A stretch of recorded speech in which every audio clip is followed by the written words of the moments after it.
because the Speaker of Parliament, Alban Bagbin, has expressed doubts about the effectiveness of the act establishing the Office of the Special Prosecutor. He argues that the OSP's authority overlaps significantly with that of the Attorney General, potentially leading to redundancy and inefficiencies. We have more on this report.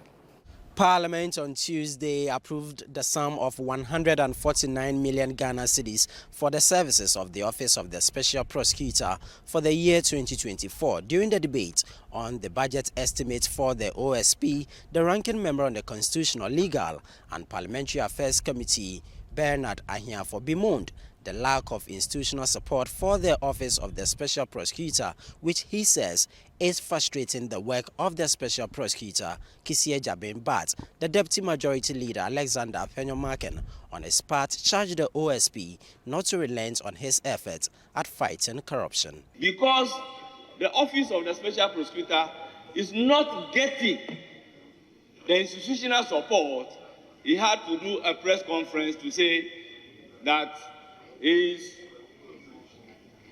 Ankwanuma Odinikra Abo Afore. He's working alone. He's sacrificing what you have said. What does it mean? His life.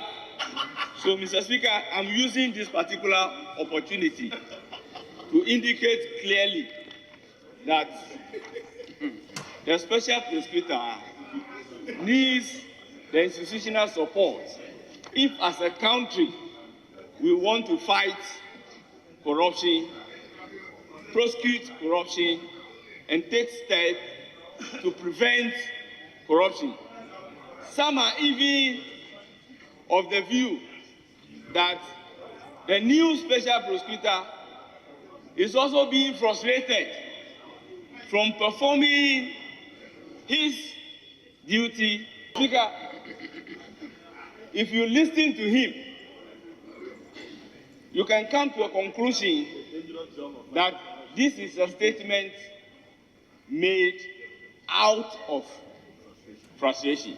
Let's encourage the Special Prosecutor to do its work. And Mr. Speaker, as a practitioner in our court, I know that sometimes these law enforcement agencies get frustrated, but that is it.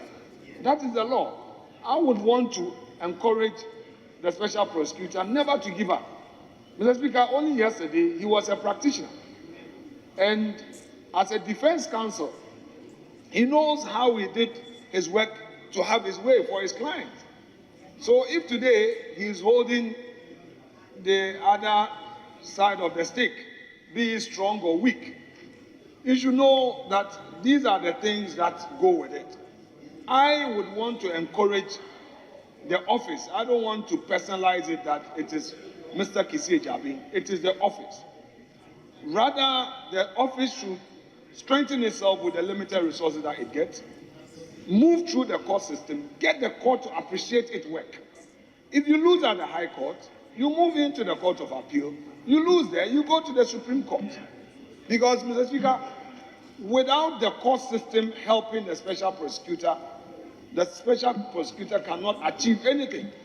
So let's move away from the media-driven results that sometimes we may want and get the judicial results. While the House was considering the clause-by-clause amendment of the bill on the promotion of proper human sexual rights and Ghanaian family values, the Speaker, Alban Bagbin, says the law establishing the Office of the Special Prosecutor was an act in futility.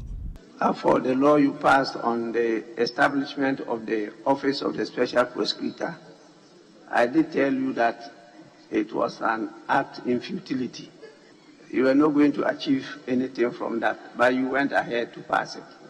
I disagreed with you, but I was alone. But I'm very clear in my mind that that authority is embedded in the powers of the Attorney General, constitutionally. Who delegated to who? No, but that is not what you put in the act.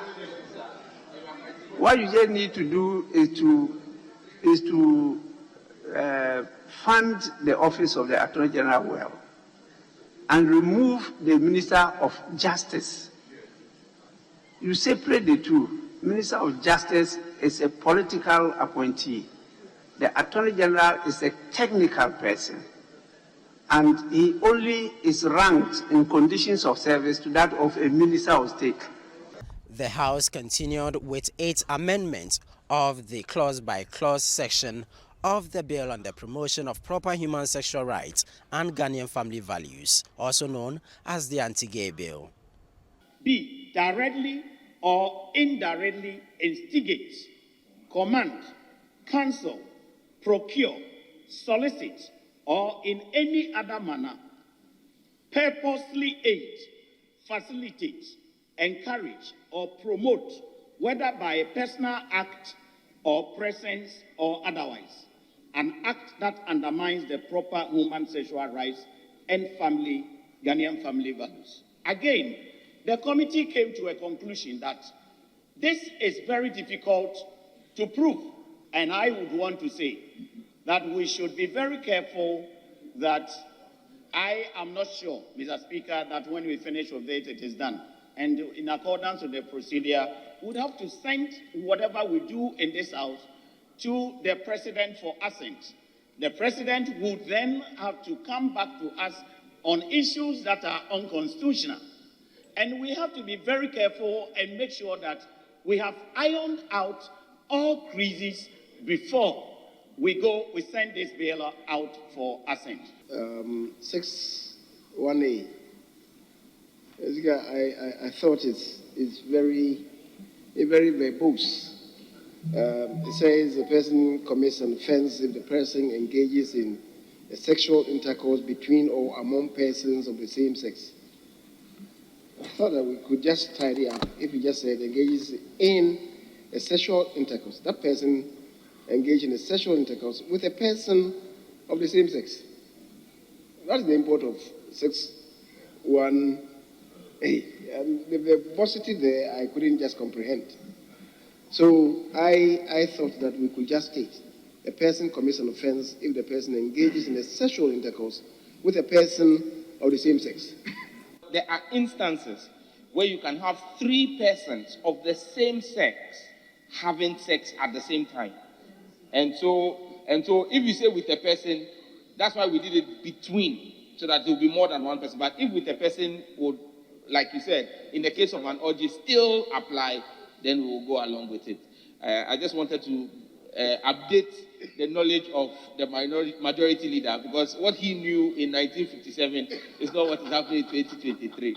Reporting from Parliament, my name is Ni Ayikwe Okain for Citi News.